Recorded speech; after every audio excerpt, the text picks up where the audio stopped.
Welcome to Oblosan Podcast. Hai guys, selamat datang di obrolan santai. Jadi di podcast kali ini kita akan banyak cerita dan sharing ke kalian tentang public relation atau PR.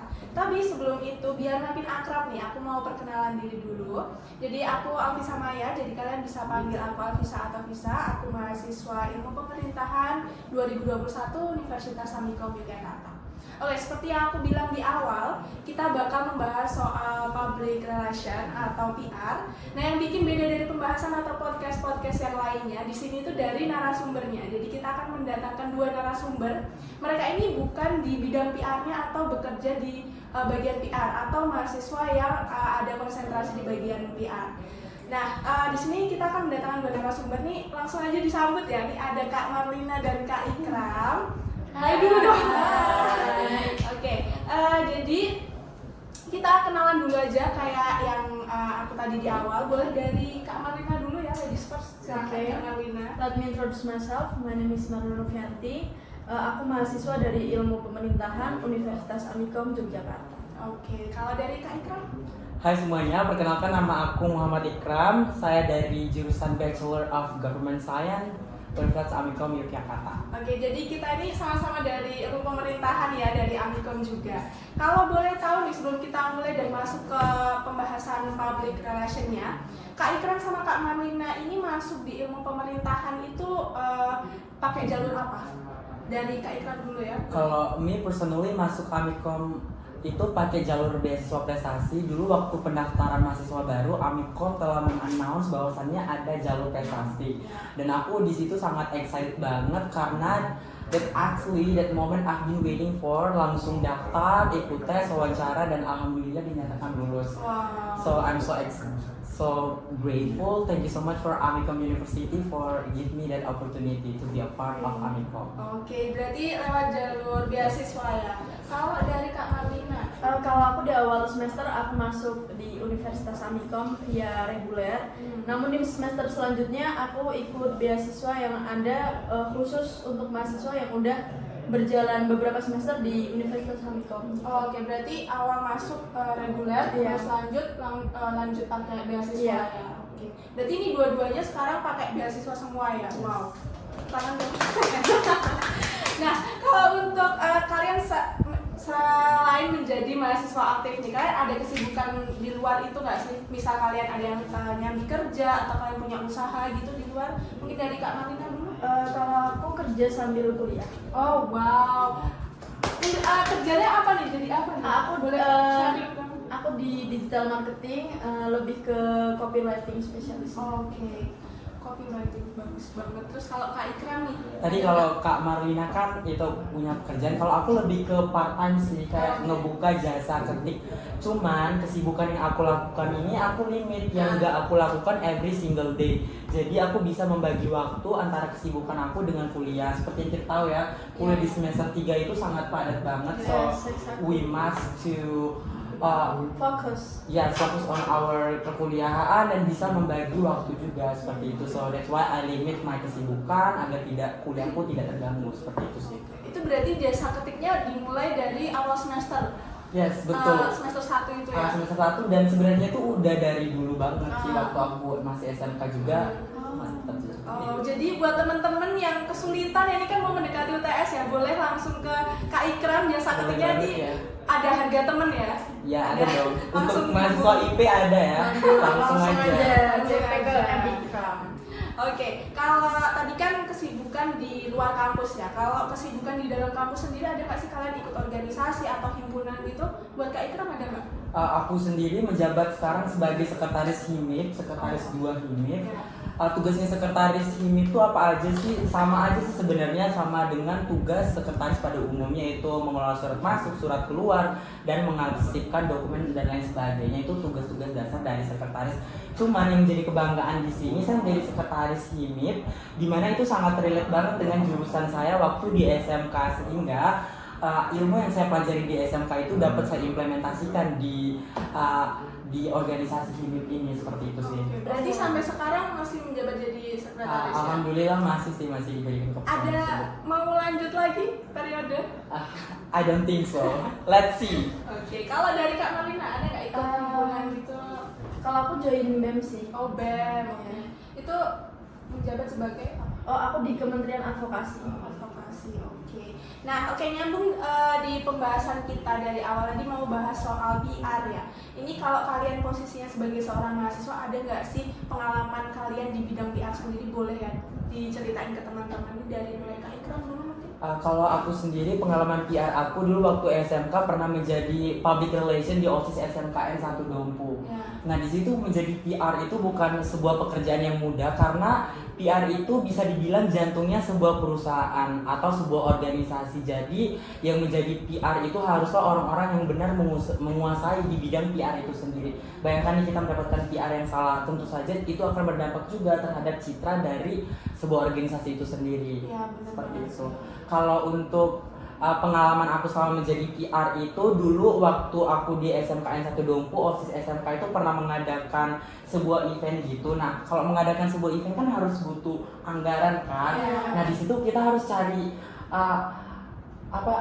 endorse gitu loh, kayak support system yang nanti akan membiayai dana kita. Nah, di situ pada saat itu saya melakukan negosiasi dengan perusahaan, salah satu perusahaan di Kabupaten Dompu untuk menjadi sponsor gitu dalam event tersebut. Nah, itu tantangan tersendiri sih bagi saya karena apabila negosiasi saya ini gagal, maka akan berdampak juga terhadap event yang mau dijalankan oleh OSIS itu sendiri. Dan alhamdulillah pada saat itu lewat acara komunikasi yang baik dan penyampaian proposal yang baik juga sehingga event kami itu mau disponsori oleh perusahaan tersebut. So it was amazing experience dan I'm so grateful banget sih. Tangan dong. Kalau dari Kak Marlina sendiri, pengalamannya menjadi seorang PR pada saat Kak Marlina jadi mahasiswa itu apa sih? Aku pernah sih dulu ikut kegiatan volunteer sama Kadin Yogyakarta, acara vaksinasi serta anggota dari karyawan di UPN Yogyakarta. Aku di situ sebagai koordinator. Jadi untuk menyampaikan kegiatan, terus menyeleksi berkas administrasi. Jadi ketika antrian, aku harus mengkomunikasikan gimana sih alur-alur vaksinasi biar dapat berjalan dengan baik dan kondusif. Oke, ini menarik semuanya dari Kak Ikram cari sponsor di SMK-nya, terus Kak Marlina jadi volunteer ya untuk vaksinasi ya. Oke, kalau mungkin teman-teman yang menonton juga pengen tahu nih, enak dan gak enaknya jadi seorang PR itu apa sih? Ini kan dari yang diceritain tadi kan menarik semua ya, yang diomongin juga aku nangkepnya enak-enak nih, kayak jadi seorang PR cuman gini. Nah, tapi ada nggak sih enak dan gak enaknya menurut kalian jadi seorang PR? Jadi dari Kak Marlina dulu mungkin. Kalau enak gak enak pasti ada ya. Kalau nggak enaknya kita bahas nggak enaknya, karena pasti orang tuh menyorot dari enak, pasti jadi seru, enak gitu. Padahal tuh di situ tuh tanggung jawab kita tuh lumayan besar gitu. Kayak we must communication with others, kayak gimana sih sistem ini harus berjalan atau harus menjaga keadaan tuh kondusif biar gak ada miskom, terus gak ada chaos gitu. Jadi emosi kita juga harus terkontrol, komunikasi kita harus tertata juga kayak gitu. Karena itu juga kalau Kak Marlina tadi jadi seorang volunteer itu berhubungan sama banyak orang ya. Jadi kayak ngadepin satu orang dengan orang yang lainnya kan pasti beda ya, dan itu ya pasti tantangan tersendiri sih. Kalau dari Kak Ikram nih pada saat cari sponsor itu gimana? Ada nggak enak gak enak? Kalau untuk cari sponsor sendiri itu tantangannya itu gimana caranya kita berkomunikasi dengan sponsor itu, bagaimana caranya sih agar pihak yang memberi sponsor itu tertarik dan yakin mau mensponsori acara tersebut. Kalau enaknya jadi PR sendiri ya, kalau aku sih nambah relasi dan pasti. Ya secara tidak langsung itu meningkatkan personal branding aku. Nah kayak di SMK dulu aku kan jadi humas, terus harus mensosialisasikan semua program-program OSIS terus disampaikan kepada siswa-siswa yang ada di sana. Nah, karena aku sering sosialisasi, aku jadi sering dikenal sehingga di situ personal branding aku juga meningkat dan itu something sih menurutku. Oke, berarti tambah relasi jelas ya, berhubungan dengan banyak orang itu menyenangkan ya. Kalau kalian orang yang mungkin ekstrovert gitu ya, pengen kayak harus ada di keramaian tuh seneng gitu. Itu bisa sih kalian kalau yang suka kayak gitu bisa langsung gabung ke PR, kalian bisa dikembangin lagi gitu. Nah, menurut kalian sendiri, buat yang udah kalian ceritain ini, PR itu menurut kalian penting nggak sih? Berpengaruh nggak sih sama kehidupan kalian di kampus atau di luar kampus gitu? Dari Kak Ikram sendiri mungkin? Kalau menurut saya sih PR sendiri itu sangat penting ya, karena seperti yang sudah saya bilang di awal tadi, PR itu adalah jantung dari setiap organisasi. Jadi we must to selective dalam memilih PR kita. Kalau kita salah pilih itu akan berdampak cukup besar juga terhadap organisasi atau perusahaan kita. Kalau untuk dampaknya sendiri terhadap diri saya di perkuliahan itu dampaknya juga cukup besar, karena kan dulu waktu SMK aku juga pelajari soal public relation.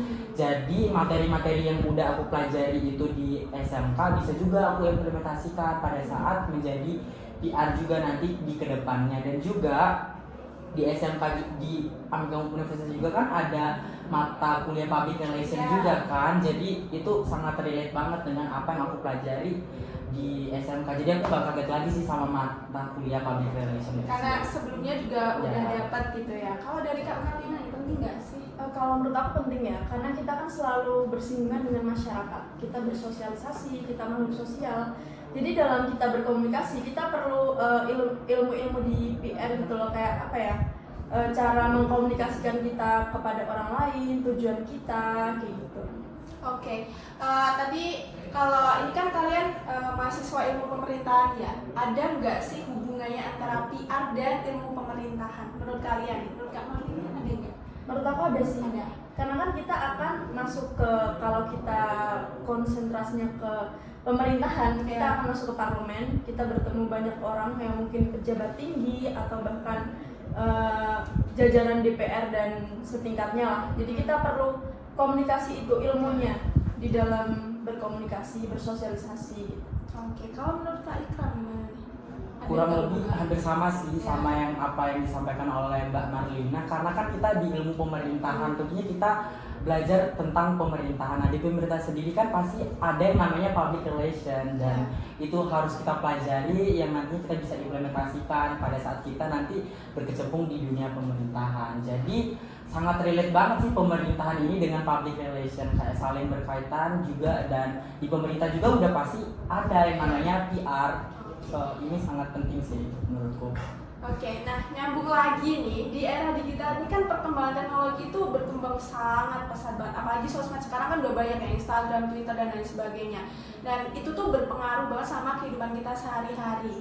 Nah, menurut kalian nih, peran sosmed untuk PR sendiri itu apa sih? Buat Kak Ikram sendiri, peran sosmed Kalau untuk PR? peran sosmed untuk PR ya sangat besar ya, karena kan ini era digital kan seperti yang udah disampaikan tadi, sehingga apapun yang kita lakukan itu berkaitan gitu dengan sosial media. Jadi kita mengkomunikasikan apapun yang ada di perusahaan juga bisa kita komunikasikan lewat sosial media ini. Jadi perannya tuh cukup besar untuk public relation juga.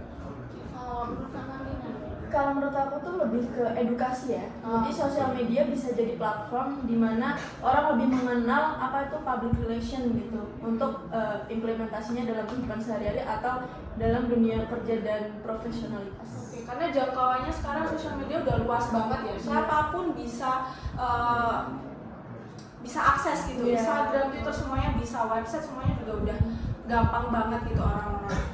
Nah, oke guys, di sini kita akan menayangkan sebuah video. Kalian nanti juga bisa lihat, kita edit di situ biar nanti kita sama-sama buat react video itu ya. So, check this out. Bu, lihat dia tuh Bu, telat Bu, udah profesional.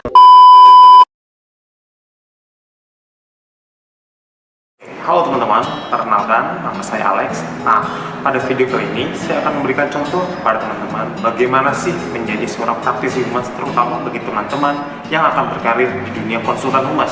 Nah, ada beberapa tips do's and don'ts yang tidak boleh dan yang boleh dilakukan oleh teman-teman ketika menghadapi klien. Yuk kita simak bareng-bareng. Halo, selamat siang Ibu Erna. Saya Almira, Ibu dari Ethical Communication. Oh iya, selamat siang Mbak Amira. Ada apa ya Mbak? Begini Ibu, saya ingin mengkonfirmasi kembali terkait meeting kita besok. Kira-kira detailsnya gimana ya Bu ya? Apakah di office ibu atau bagaimana ya Bu? Saya sih available-nya kira-kira jam 2 siang di kantor saya, gimana ya Mbak? Oh baik, berarti jam 2 di kantor ibu ya Bu ya?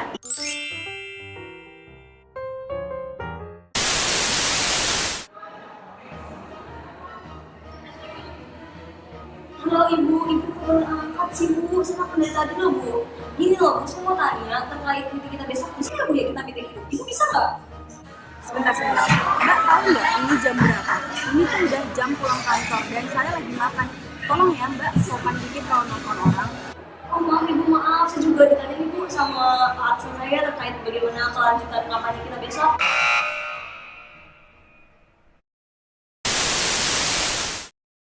Nah itu dia Pak, Bu, terkait beberapa strategi yang sudah saya dan tim susun untuk mensukseskan kampanye yang akan berlangsung untuk produk baru dari perusahaan Bapak dan Ibu. Kira-kira mungkin ada tambahan atau pertanyaan terkait strateginya? Oke, menurut saya sudah bagus sih ya Bu ya. Proposalnya juga menarik, sangat kekinian. Mungkin bisa ditanya ke Ibu ya ke teman-teman kita ini terkait klien kompetitor kita. Oh iya Mbak, jadi saya dengar ya kompetitor kami dulu klien Mbak juga. Itu gimana ya Mbak, kok bisa sukses kayak gitu? Kita penasaran deh, Iya, kayaknya penasaran. kita kan bisa menguntungkan juga nanti Siapa buat perusahaan tahu. kita gitu. Sebelumnya mohon maaf Ibu, namun untuk kepentingan klien kami yang sebelumnya, kami tidak bisa membeberkan informasi yang sudah ada sebelumnya.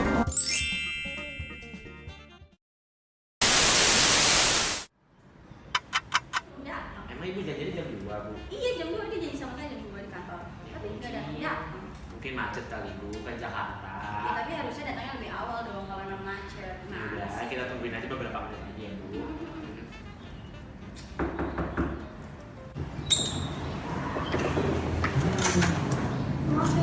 Lihat deh tuh Bu, telat Bu. Udah profesional, gimana sih? Nggak sesuai banget sama kita Bu. Karena udah tahu di sini macet kan, nggak gimana sih, nggak profesional banget. Bu, dia sendirian datang ke sini. Oh iya, Kata Ibu sama timnya. kok kamu yang datang, bukannya Almira? Almira kemana? Maaf Bu, namun Mbak Almiranya lagi sedang ada urusan.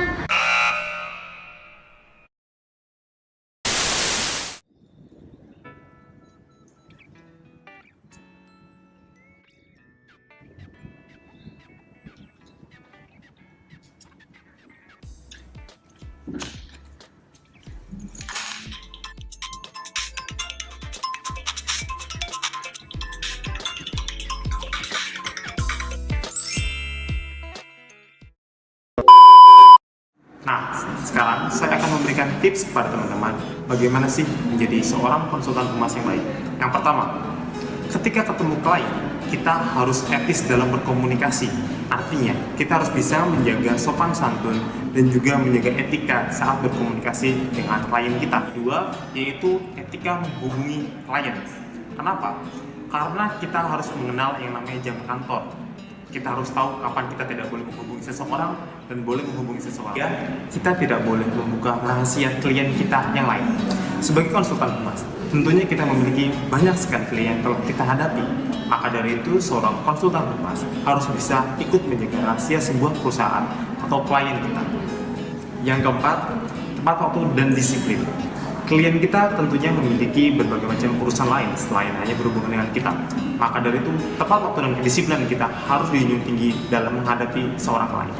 Dan yang terakhir, sebagai seorang humas, kita harus siap sedia 24 jam. Nah, sudah paham kan? Maka dari itu, yuk jadi seorang humas yang selalu paham dan menjunjung tinggi etika.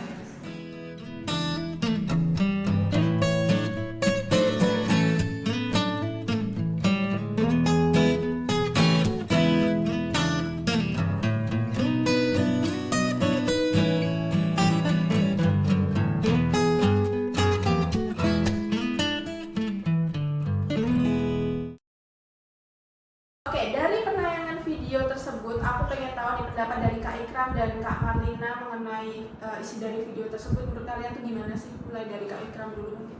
Kalau menurut saya tentang video tersebut, itu video jelas melanggar kode etik dari public relation itu sendiri. Karena seorang public relation yang baik itu harus memiliki attitude yang baik pula, karena dia kan bertugas untuk mengkomunikasikan terhadap lingkungan sekitar atau dengan masyarakat. Jadi cara kita mengkomunikasikan juga itu harus sesuai dengan kode etik public relation itu sendiri. So I think that for this case attitude is very important. Percuma kita punya keahlian di situ tapi attitude kita nihil, itu sama aja bohong. Oke, itu ada quotesnya di akhir ya guys ya.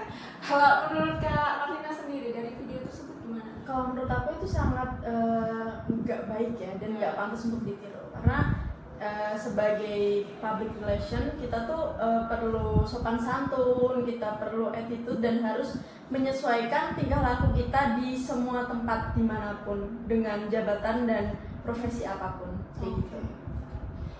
Berarti ini sekarang kalian ada di semester berapa nih? 3 ya? 3. Udah mulai merasa salah jurusan atau belum? Kalau aku sih itu biasa enggak sih. Aku Enggak, rasa belum. passionku di sini. Oke, kalau Kak Ikram udah ngerasa salah jurusan belum ya? Kalau aku sih enggak ya, karena mungkin aku nggak salah jurusannya, tapi kayak salah ekspektasiku terhadap jurusan ini. Iya, Aku iya. kira ada prakteknya terkait cara pengelolaan pemerintahan seperti apa, manajemen dalam pemerintahan itu seperti apa. Aku kira ada itu, ternyata nggak ada. Dan Tapi mungkin di semester berikutnya mungkin bakal ada ya di ekspektasiin kita nggak Ikram tahu, ini. let's see. Oke, Universitas Samikom tolong ya mewujudkan ekspektasi Kak Ikram ya. Wow. Pak Yanto silahkan dijawab. Pak Yanto boleh ya. Nah, menurut kalian dari Universitas Samikom sendiri itu apakah mereka nih akan membantu untuk menciptakan lulusan yang mampu menjadi PR yang baik untuk kedepannya? Menurut Kak Marlina sendiri gimana? Menurut aku berkontribusi banget ya, karena Amikom itu banyak memfasilitasi terutama di beasiswa, sarana prasarana, relasi dan jaringan. Bahkan dosennya tuh beberapa sangat komunikatif untuk berkomunikasi dengan kita terhadap passion kita, keahlian kita, bahkan care terhadap hal kecil seperti absensi, materi dan lain-lain. Berarti didukung ya Iya. dari Universitas Samikom. Kalau menurut Kak Ikram? Kalau menurut saya sama sih dengan apa yang disampaikan oleh Kak Marlina, Amikom sangat mendukung sekali terhadap menyediakan fasilitas untuk mahasiswanya. Tapi kalau untuk Amikom dengan public relation-nya sendiri, menurut sangat membantu banget karena di Amikom itu juga kita mempelajari mengenai public relation. Dan Jadi ada mata kuliah. ya ada mata kuliah public relation dan itu sangat membantu banget untuk mahasiswa ilmu pemerintahan dan yang lainnya juga kedepannya itu seperti apa mengenai public relation itu sendiri. Oke, ini dari tadi nih kita ngomongin PR terus nih. Mungkin teman-teman yang ada yang menonton sekarang nih pengen tahu inspirasi kalian itu siapa sih? Ini dimulai dari Kak Ikram dulu, inspirasi kakak nih siapa?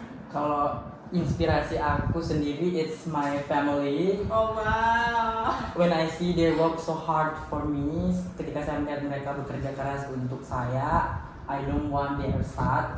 Saya tidak mau mereka sedih, so I had to give my best, work so hard, study so hard, and hopefully one day I can make them proud in me. Amin. Dan juga the biggest motivation in my life itu diri saya sendiri. I always got bullying and discrimination in my life. Everybody around me always say that I cannot do anything in my life. Aku nggak bisa lakuin apapun di hidupku karena I am different. I'm different. So that words motivate me so much untuk tunjukkan kepada mereka bahwa saya bisa, karena masa depan saya itu tidak ditentukan oleh orang lain, tapi diri saya sendiri. Jadi buat teman-teman di luar sana yang masih merasa terganggu dengan omongan orang lain, please jangan kalian terganggu karena mereka cuman angin lalu, nggak ada impactnya buat hidup kalian, nggak ada kontribusi yes. dalam hidup kita. So Bye. it's very emotional for me. Wow. Jangan isi. Enggak loh. Kalau dari Kak Marlina nih, siapa sih inspirasi kakak? Inspirasi terbesarku tuh my mother ya, mamaku. Jadi even dia tuh nggak duduk di bangku perkuliahan, tapi beliau sangat mengajarkan saya nilai-nilai kehidupan, attitude, bahkan selalu mengajarkan mungkin hal-hal yang tidak ada di bangku pendidikan. Dan dia sangat mendorong apapun yang saya cita-citakan, apa yang saya impikan, dan selalu menasihati saya tentang prinsip-prinsip hidup yang akan berguna ketika kita terjun ke masyarakat sendiri, seperti itu. Berarti ini sama-sama dari keluarga ya. Jadi keluarganya yang Kak Marina dari ibunya. Kak ini kan tadi inspirasi ya. Kalau role model kalian nih siapa sih? Kalau dari Kak Marina role modelnya siapa nih? Pasti banyak yang tahu ya, Najwa Shihab. Oh wow, Kak Najwa boleh mention ya. Halo Kak Najwa. Karena menurutku tuh dia tipikal perempuan yang berani ya, berani berkomentar, berani mengutarakan pendapat dia dengan pendapat yang valid gitu, bukan cuma opini atau bola liar gitu terkait isu-isu yang sedang terjadi di khususnya di negara kita. Gitu. Keren sih dia. Kalau dari Kak Ikram nih, siapa? Kalau role modelku, kalau boleh jujur ya, my Kaprodi sih, Pak Zudan. Ini Pak Zudan, ini kalau di notis ya, diapresiasi. Ini kayaknya UTS bisa ya?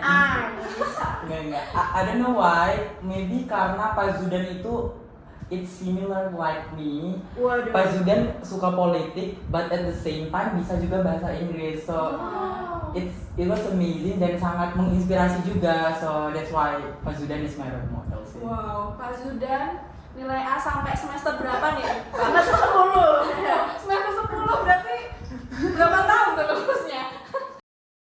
Oke, dari tadi kan kita udah bahas terus nih mengenai PR, mengenai kalian menjadi mahasiswa dan mengenai Universitas Amikom sendiri. Sekarang kita ke permainan aja ya, biar ini kendor sedikit lah, jangan tegang-tegang lah. Nah, ini permainannya namanya Truth or False. Jadi nanti aku bakal kasih pertanyaan ke Kak Marina sama Kak Ikram, cukup dijawab benar atau enggak gitu ya. Nanti ada pertanyaan yang buat kalian berdua, ada yang buat sendiri-sendiri gitu. Nah, ini pertanyaan pertama ini buat kalian berdua. Benar atau enggak kuliah di Amikom itu menyenangkan? Truth. Oh, boleh dikasih penjelasan dikit aja kenapa menyenangkan? Menyenangkan sih, karena kan di Amikom itu kita bertemu dengan banyak orang dari berbagai daerah yang ada di Indonesia, from around Indonesia. Jadi kita bisa berbagi pengalaman di situ, cerita tentang daerah kita masing-masing. So I think it was amazing juga, sangat menyenangkan. Menyenangkan banget ya. Dan untuk perkuliahannya juga sangat menyenangkan, dosen-dosennya itu sangat keren-keren banget, berpengalaman di bidangnya masing-masing, dan penjelasannya juga it's very easy to understand. Jadi menyenangkan banget menurut saya. Kak Marina? Kalau menurut aku menyenangkan sih, karena di sini tuh banyak banget event-event di luar pembelajaran di kelas itu, kayak banyak UMKM atau organisasi yang bisa kalian ikutin. Oke, ini pertanyaan kedua nih buat kalian berdua juga. Benar atau enggak prodi ilmu pemerintahan itu sulit? False. False, oke. Berarti menyenangkan ya, nggak sulit sama sekali ya, nggak sulit sama sekali. Buat kalian yang mau daftar mungkin ya, boleh ke ilmu pemerintahan karena menurut kakak-kakak ini nggak sulit sama sekali, jadi patut buat dicoba. Oke. Yang pertanyaan ketiga, benar atau enggak circle pertemanan di kampus itu toxic? Ini mulai ketawa-ketawa. True. It is true guys. Benar ya? Bukan hanya di perkuliahan sih, mungkin di sekolah-sekolah lain juga tetap toxic. Itu tergantung kita nanggapinnya kayak gimana. Karena kan we are meet different person, pasti dengan attitude yang berbeda-beda juga. Jadi kita harus pilih-pilih di situ lingkungan pertemanannya, kita harus pilih-pilih, jangan sampai kita join dengan lingkungan yang toksik, karena itu akan berdampak juga terhadap perkuliahan kita. So guys, hati-hati dalam memilih pertemanan, jangan sampai salah pilih. Pengalaman ya. Pengalaman dari hati gitu loh. Ini bukan dari hati sih, kayak lebih itu pengalaman teman-teman aja. Kelas IP ya. Kelas IP ya guys, garis keras. Aduh, oke. Pertanyaan yang selanjutnya ini aku khususkan untuk Kak Ikram dulu. Kak Ikram ini kan berasal dari luar Jogja ya, dan kuliah di Jogja ini cuma buat kuliah aja gitu. Nah, bener atau enggak sih kalau Jogja itu terbuat dari hujan, rindu, dan kenangan? Aduh, Bener atau enggak sih? bener, cuman kata-katanya aku ganti sedikit. boleh. Karena Jogja itu terbuat dari rindu, pulang, dan angkringan. Rindu itu rindu rumah. Setelah aku rindu rumah, aku mau pulang. Tapi pas aku pulang, aku rindu angkringannya. Karena Jogja menurut saya tuh ada something atau sesuatu, dan sesuatu itu nggak bisa aku deskripsiin apa. Tapi yang jelas Jogja itu ada sesuatu. Jadi aku sangat bersyukur banget bisa diberikan kesempatan berkuliah di Jogja. Wow. Itu sih. Oke, kalau yang sekarang nih buat Kak Marina nih pertanyaannya. Ini tadi kan aku sempat Kak Marina sempat bilang kalau kakak ini kuliah sambil kerja ya. Benar atau enggak sih kuliah sambil kerja itu susah? Kalau susah pasti sih. Susah pasti. Cuma kita punya pilihan buat ngatur gimana sih manajemen waktu kita. Yang pasti itu prioritas. Kita harus punya prioritas waktu dan membagi mana sih yang penting banget kita habisin waktu kita atau yang kita dahulukan. Oke, berarti tetap enjoy ya buat ngejalaninya karena kayak ya ketika kamu jadi mahasiswa ya udah kamu belajar fokusnya di situ. Ketika kamu kerja ya fokusnya di situ. Harus terbagi, cuman ya dinikmati aja. Ya, benar. Oke, ini last but not least nih pertanyaan untuk Kak Marlina dan Kak Ikram. Bener atau enggak mata kuliah Pak Erik yaitu Public Relation itu menyenangkan? True. Karena Pak Erik tuh kayak gini loh, kayak dia tuh langsung masuk ke dunia anak muda banget, gaul gitu loh, kayak cara Nyambung ya, cara bicara, jokesnya, terus dia tuh humble gitu. Jadi kita nggak sungkan buat deket sama beliau gitu. Kalau untuk saya sendiri, Pak Erik itu bukan hanya memberikan materi tentang public relation, but dia juga memberikan motivasi untuk mahasiswanya, sehingga saya sangat termotivasi banget kalau masuk mata kuliahnya Pak Erik karena motivasinya itu kayak ngena banget loh di hati. Oh my god, it was amazing, motivasinya keren banget dan seketika langsung bersyukur banget aku masuk di sini karena ada Pak Erik. Dan kan kita tuh ngerasa berkesan gak sih dosen kita itu seorang motivator dan pembicara yang sangat-sangat terkemuka gitu. Jam terbangnya udah Tinggi banget sih. Pak Erik, nilai A dong. Dan yang paling penting lagi, istrinya itu satu pulau sama aku. Oh, Pulau Sumbawa. Iya, Pulau Sumbawa. Pulau Sumbawa. Jadi ya tau lah Pak Erik. Apa? Oke, nggak terasa nih dari tadi kita udah banyak ya yang dibahas tuh, banyak banget perbincangannya juga.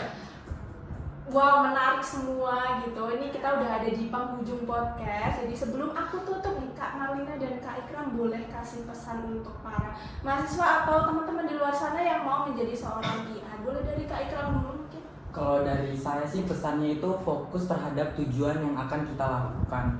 Dan untuk menjadi seorang PR sendiri itu bukan hal yang mudah. Yang paling penting adalah attitude kita. Jadi sebelum kita berkecimpung di dunia PR, you must to fix your attitude. Kalian harus perbaiki attitude kalian karena PR sendiri itu punya kode etik dan PR itu akan berdampak cukup besar terhadap citra suatu organisasi. Jadi attitude di sini sangat penting. Percuma kalian punya skill tapi attitude kalian nggak ada, itu sama aja bohong. Seperti itu.